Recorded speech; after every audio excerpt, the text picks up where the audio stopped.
Welcome to Bake to the Future.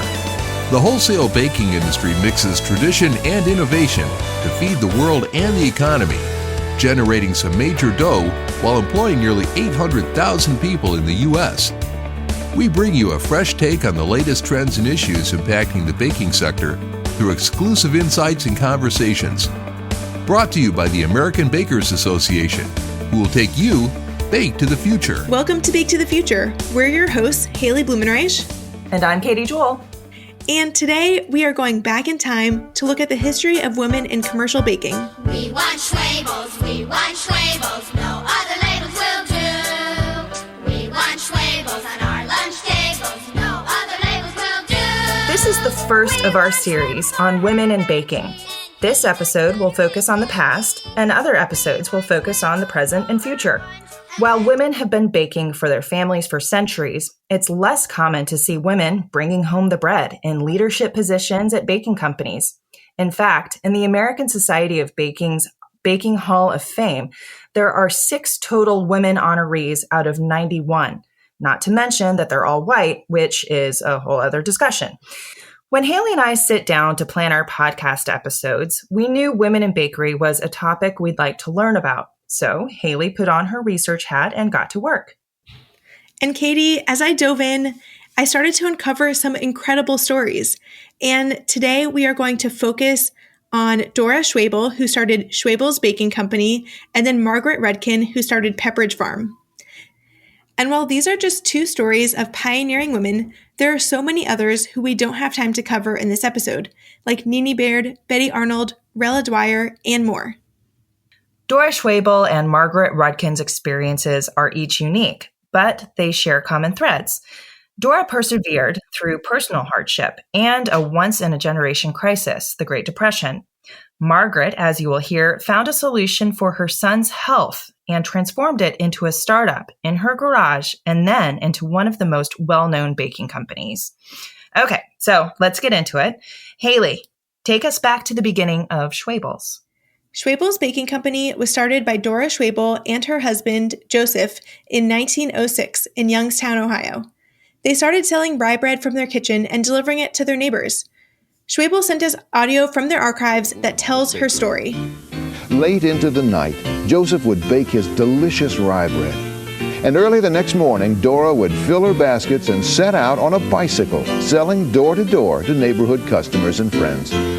Before long, business was so good that a storefront was built, and new varieties of baked goods were added. By the 4th year, things were going so well that they bought a horse and buggy and hired their first delivery driver. After several years of success and growth of the company, Joseph suddenly passed away in 1928. Dora continued the business and was left to raise their 6 kids.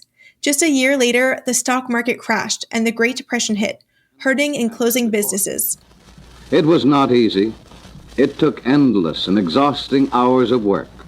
She remained first and always a mother, but also became a capable businesswoman, as her growing success indicated.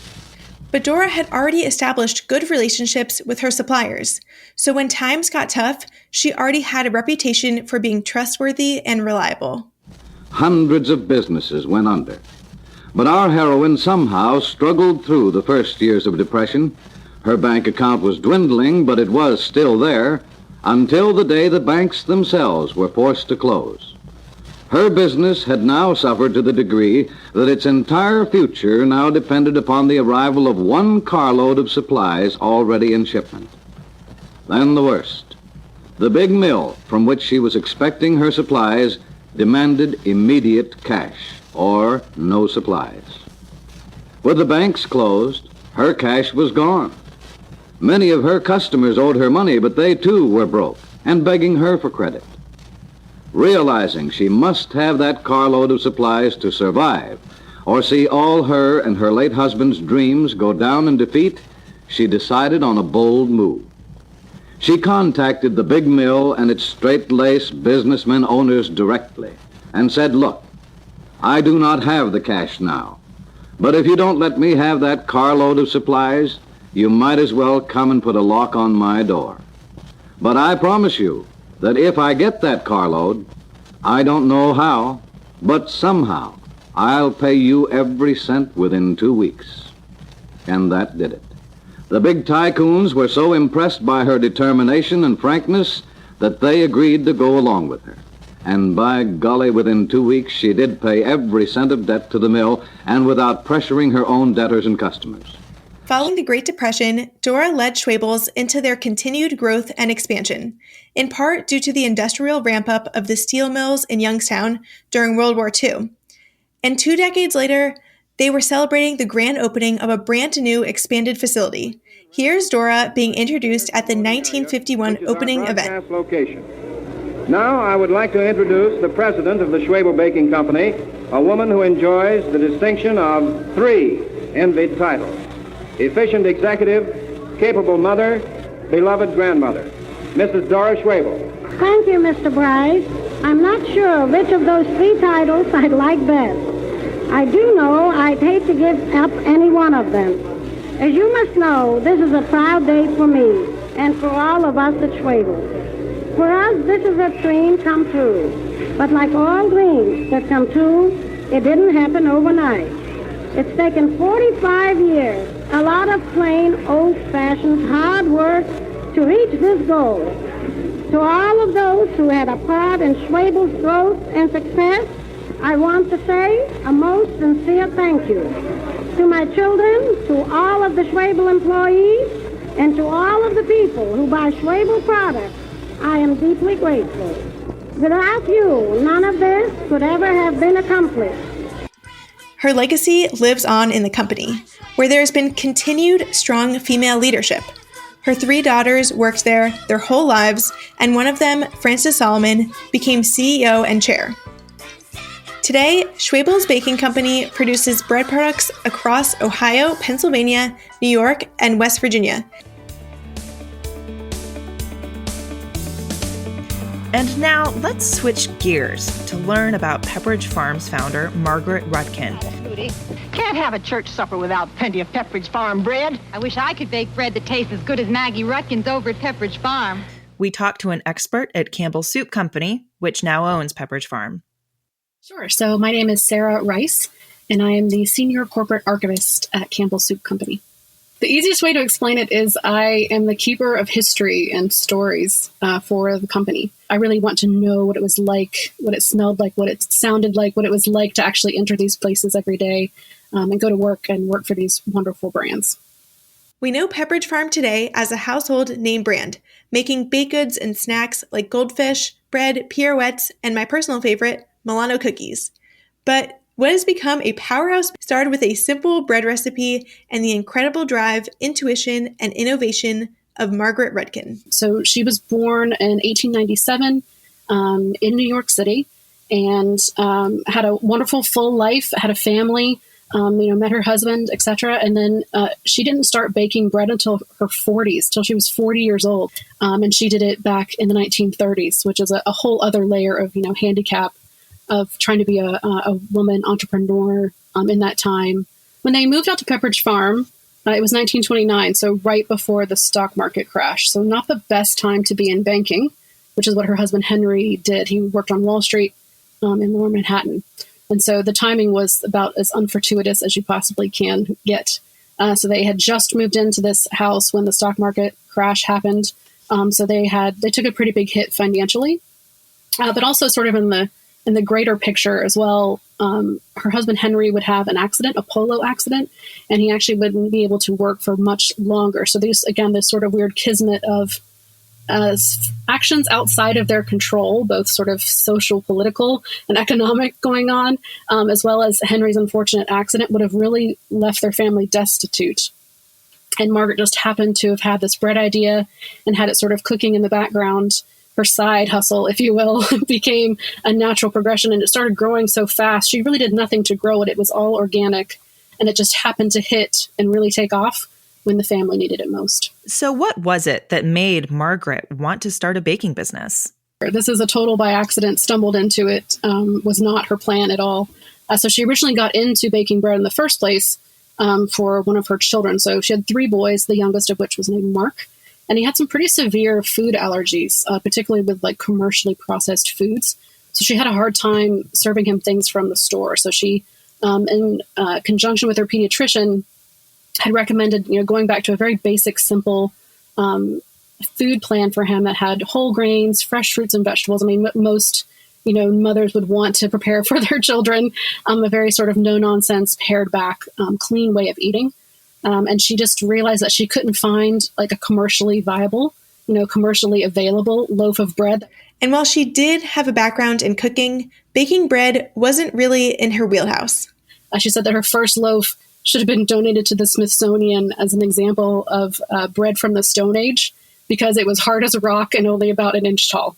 It resembled a boulder. She thought it looked awful and probably tasted about as well as a rock would have.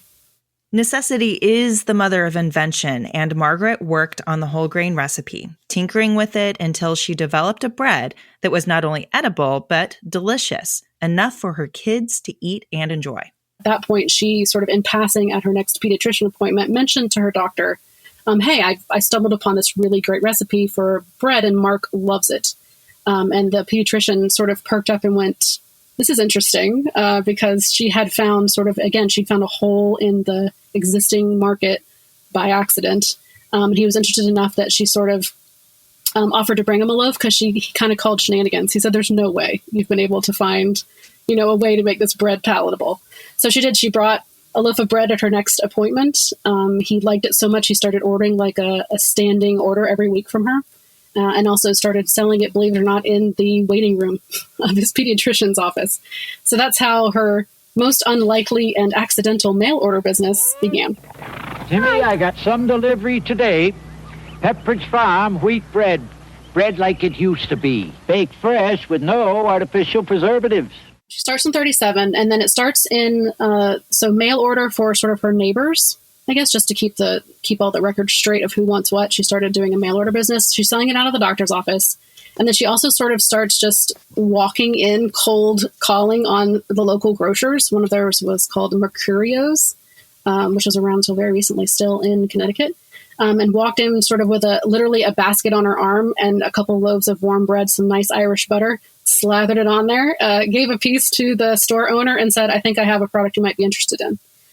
He loved the way it tasted, but he had a bit of sticker shock. Margaret wanted to charge 25 cents a loaf, which sounds like nothing nowadays. But at the time, a commercial loaf of bread was about 10 cents. So she wanted more than twice the average of what his customers were used to paying.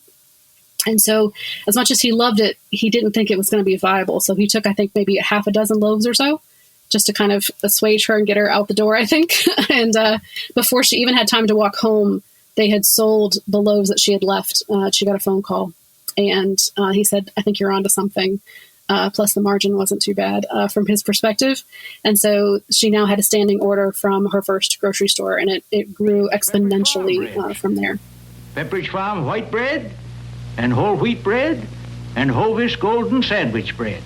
Of course, a lot easier than baking it yourself is getting it fresh from Pepperidge Farm.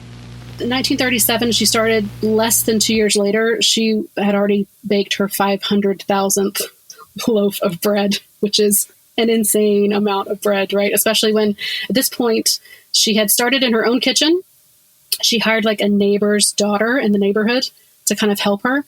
And then the business outgrew the kitchen. They went to the garage. We have these fantastic archival photos of Margaret and these two teenage girls from the neighborhood standing in a garage hand kneading dough. And you can tell it's the garage because the garage door is behind them in the photograph. You can't miss it that this is a garage era photograph. And then it moved from the garage to her stables. I mean, this is literally like something that would happen nowadays where, you start an online business or something and you're packing and shipping stuff out of your garage. It's a very similar story now of sort of what entrepreneurship looks like, whether you intended it to be that way or not. But yeah, 500,000 loaves before she even built and moved into her first commercial bakery. It's an incredible achievement. So you're talking, about bread here. But we know Pepperidge Farm now has more than bread. So how did that happen? This is one of my favorite stories of line extensions, right? So most of the time there's copious amounts of market research and lots of, time spent on studying the problem before a company sort of launches into a completely new sector, right? Or goes into a completely new line for the business. Margaret found hers by sort of doing some trendscaping, as we would call it now, while on vacation. So you can follow her family summer vacation plans as the company grows. So we got into bread and various sorts of, rolls and different kinds of bread, white bread, sandwich bread, tea bread, etc. But things really change in the mid-1950s. Margaret goes on vacation to Belgium, specifically to find the Europe's best cookie. Now, that's the kind of summer vacation I want to take, which is our only plan, is to travel around Belgium tasting things and trying to find the most exquisite, fancy, hopefully chocolate involved. She definitely wanted to have a really good European chocolate involved in the cookie as well. And she found one while on vacation. And then was able to negotiate. This was her first time. Remember, Margaret's not a trained business person. She has no education in all of this. She's just sort of making it up as she goes along.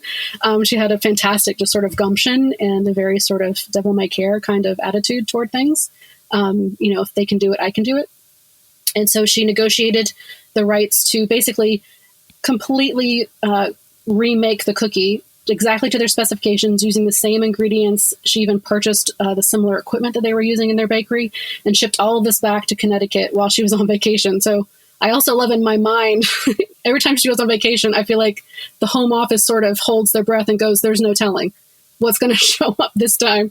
Because last time she went to Europe, all this baking equipment started coming over. We had all these invoices for these, Irish butter. We were importing, eggs and milk and sugar from all these places in Europe. All this craziness going on with very little information on what was actually going to happen. And that was actually the beginning of our quote unquote distinctive European cookies, which was the first line of cookies, is sort of the precursor to what we would think of as, farmhouse cookies now, or, Milano cookies, Brussels, Belgium, Geneva cookies, all of those that have distinctive European sounding names came from her European travels, particularly in Belgium. Yum. Milanos are my fave. So thank you, Margaret, for discovering those across the way. There's actually a great story about Milanos. So Milanos have a really great pragmatic history.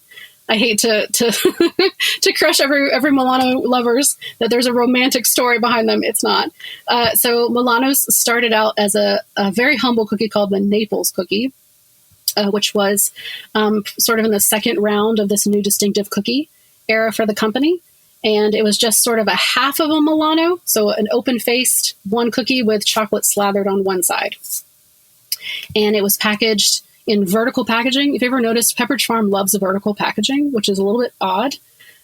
So if you stack all these cookies, one having an open-faced chocolate side on them, and you ship them around in the summer months to anywhere south of, say, Baltimore, you're going to have a problem with that delicious, don't get me wrong, chocolate melting and dripping all the way down through the box and ruining entire shipments. So entire shipments of cookies were sent back to Connecticut from the southern states, unopened, unappreciated, and kind of annoyed, honestly, from a grocer's perspective.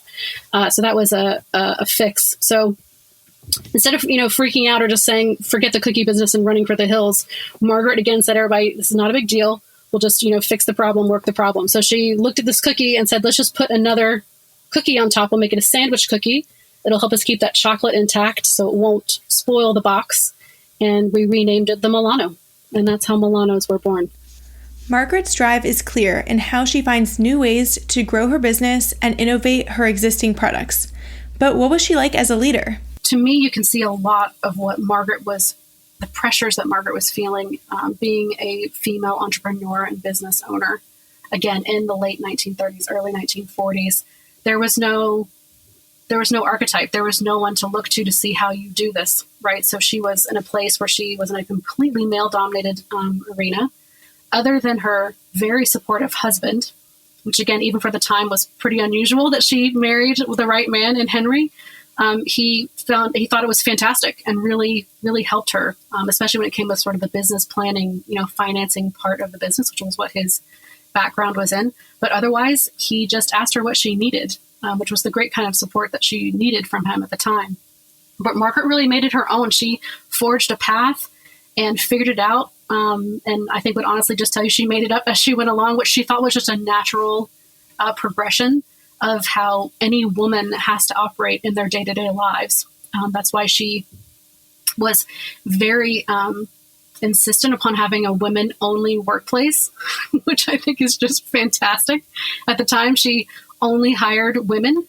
This was when all of the kneading of the dough, all of the proving, everything was done by hand, the hard and long way, because that was what made the better, higher quality loaf of bread.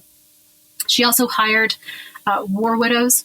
After the Second World War, she hired women sort of on the fringes of society. She gave them jobs, and not just jobs, but jobs you could raise a family on. She really took care of the women in her community and was really held on to that. My favorite exception to that, which is just to this day makes me smile and make me want to really, I wish I could talk to her more and ask her questions, is her first hire outside of her family that was a male, was a bookkeeper by the name of Harold Baldwin, and he became her de facto secretary. So Margaret has a woman, all company, only women, and the only man is her secretary. And I just think that tells you pretty much everything you need to know about Margaret and how she felt about her place. You may not think there is a place for her, but she's going to make a place for herself, and she made it her own. When looking at photos of Margaret on Pepperidge Farm's website, she's smiling in some and stern in others, which I thought was interesting. Her place, again, in that sort of male-dominated arena, really shows itself in the photographs. So most of the photographs of Margaret that we have in the collection, she seems very stern. She's not smiling. She even comes off as sort of a bit cold. But I think that's sort of Margaret's way of trying to make her way in a male-dominated industry. These publicity stills, right? These were purposely taken for business purposes.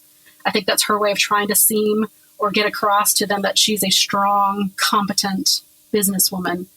It's not some sort of hokey woman from the countryside in Connecticut who doesn't know what she's doing.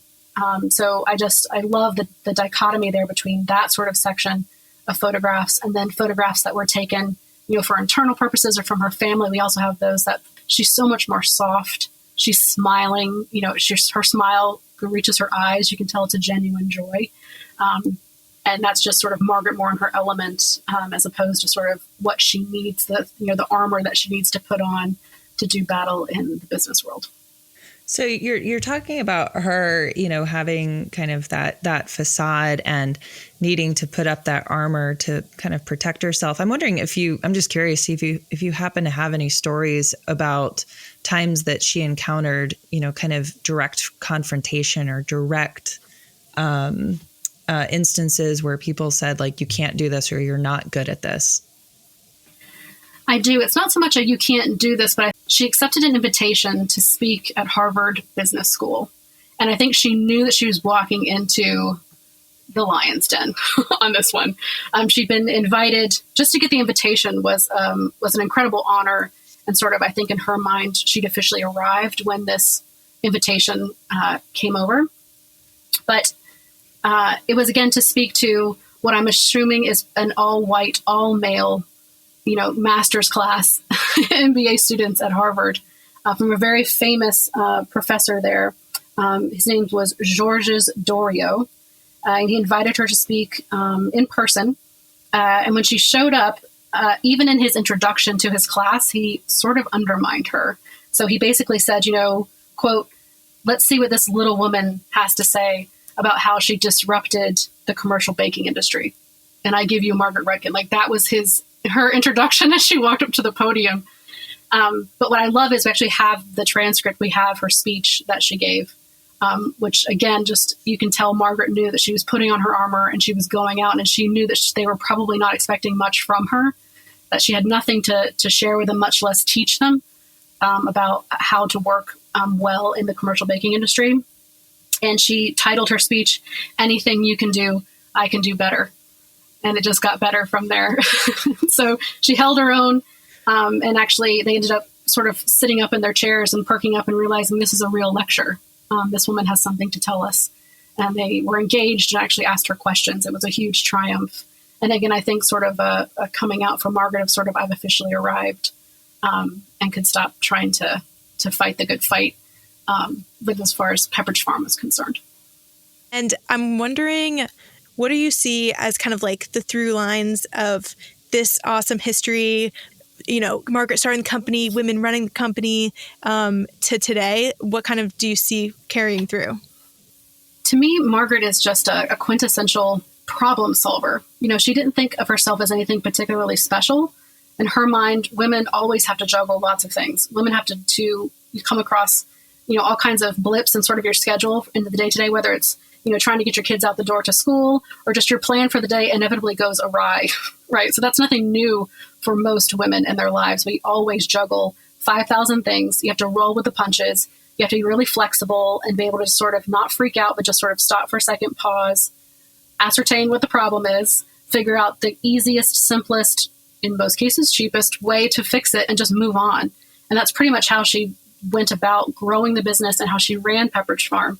And she would tell you, even in that speech to Harvard, she would say, if I had gone to business school, I wouldn't have behaved that way. And I probably wouldn't have succeeded. I would have gotten in my own way of thinking that there's a certain way to do it or that I have to do it this way and follow sort of the example of how things had been done before her. And to me, that at the end of the day, it was the quality, right? Margaret, it was from her kitchen. It was very personal to her. She'd made her bread a certain way for a certain reason for her son, for her own family.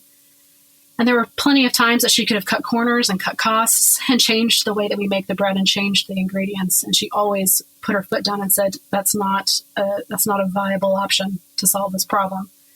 So very similar to sort of, during pandemic times across our portfolio, we've had to make some pretty hard decisions and either cut back on certain products or stop making them altogether to the benefit of other ones that we need to stay on and make progress in because we need to be able to sell them to people.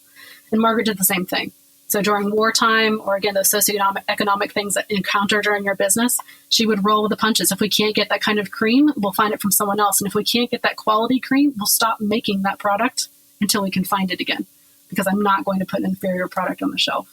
And that, to me, is 100% through line to lines like our farmhouse brands and things like that are a very straightforward way of baking. I've completely harkened back to that time that I know for sure and certain Margaret would recognize and be incredibly proud that the Pepperidge Farm name is on that product. And today, we see continued female leadership at Pepperidge Farm, including Valerie Oswalt, the Executive Vice President and President, Campbell Snacks. You will hear from her in our next episode. There's a very strong presence for female executives, females in directorships along the way as well. And again, I just think that's an even more reason to be proud, particularly in the bakery side of things. I see that in the company today. I see that in my female coworkers. I see that in, the expertise that they bring. And in many respects, are sort of blazing that trail onward from Margaret that we picked up for Margaret. That's the part about keeping the founders in mind for all of our products and all of our brands. That again goes back to there's a person behind that name. There's a person behind, that logo with the grist mill on it, on the package of bread that you open or the swirl bread that you eat every day for breakfast. These are living, breathing people, and a lot of this is their life's work. This was Margaret's, a huge chunk of her life's work. And what an incredible gift that is to all of us at the company today, but also what an incredible challenge moving forward, like no pressure. But Margaret worked and toiled and blazed a trail, and it's up to us, as the stewards of these fantastic brands for the time that we have with them to foster their continued success and also to push the boundaries of what would Margaret do, with the company, what new, ideas would she have, what new lines would she extend into, what flavors would she like, sort of as a layer over everything that we do. Preservatives. Try Pepperidge Farm wheat bread. It's bread like it used to be. Because Pepperidge Farm remembers. You can read more about Dora and Margaret's life on baketothefuture.org. And thank you to Schwebel's and Campbell Soup Company for your permission to use the historical audio clips and for your help in producing this episode. She didn't buy me Schwebel's giant white bread. Now this kid has got the blues. I got them white bread blues. What's a kid supposed to do? This was a new format for our show. If you liked or didn't like it, or have stories you want to tell us, we want to hear your thoughts. Let us know by emailing hello@americanbakers.org or leave us a voicemail at baketothefuture.org. And don't forget to subscribe wherever you listen to podcasts: Apple, Google Podcasts, Spotify, Stitcher, Amazon Music, or Ghana. Bake to the Future is brought to you by the American Bakers Association in partnership with Human Factor. To hear upcoming and past episodes, go to baketothefuture.org. Bake to the Future is produced by Haley Blumenreich. Audio engineer is Blake Alton. And A Slice of the Action is written by the American Bakers Association's Government Relations team.